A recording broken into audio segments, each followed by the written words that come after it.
second. 2028 scenario that was given from this commenter at center leftist. Can you do a Harris slash Shapiro versus Vance Haley? So this is another what if Trump didn't want to run in 2024, and we can see Vance winning the nominee. And I know a lot of you might say, well, he wouldn't pick Nikki Haley as his VP. I'm assuming in this scenario that like Trump just leaves politics after 2020 basically, and Vance stays on his sort of anti-Trump opinion overall. So, uh, and then because Democrats have a much better chance of winning, we could see Shapiro actually joining or accepting Harris's offer to be the VP. So we'll start off with all the safe states. Of course, off the West Coast, Colorado, Illinois, New York, most of the New England area, Delaware, Maryland, DC, Hawaii is what I would say. Then we'll go for all the safe states for Vance in this scenario, which I think it would be around all of the safe states Trump got except Texas.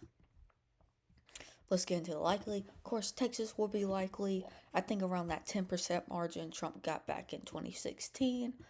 And I think New Jersey is likely around going 9%, 10%. Somewhere else, Texas will go Republicans in New Jersey. Now, Democrats would still lose ground in New Jersey, but less than they actually did in this election. Virginia would go around 10%, 10, 9%, and same with Minnesota.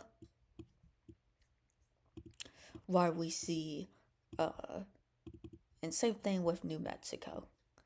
Then we'll go to Arizona, which Vance and Haley do not have as much appeal to the Hispanic vote and the non-college educated men vote. So I do think we see a worse showing in these states where Trump won Arizona by around 5.5%, and Nevada by around 3%.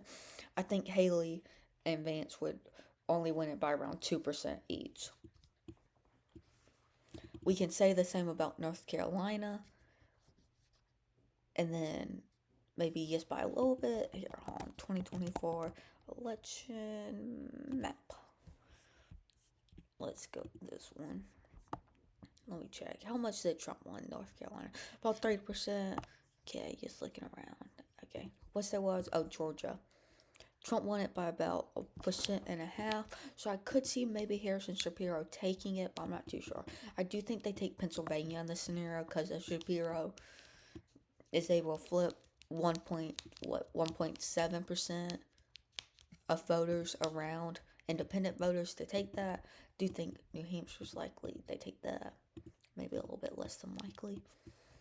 So I do think Shapiro is able to help Harris win Wisconsin, but still think Republicans take Michigan. Now we see it comes down to Georgia, but I still think Republicans are able to take Georgia.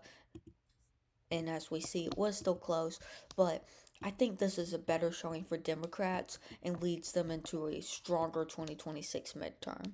So you maybe in the long run, this scenario is actually better for the Democrats and possibly can win in 2028 with maybe Shapiro at the top of the ticket. Thank you all for watching. Please subscribe and peace out.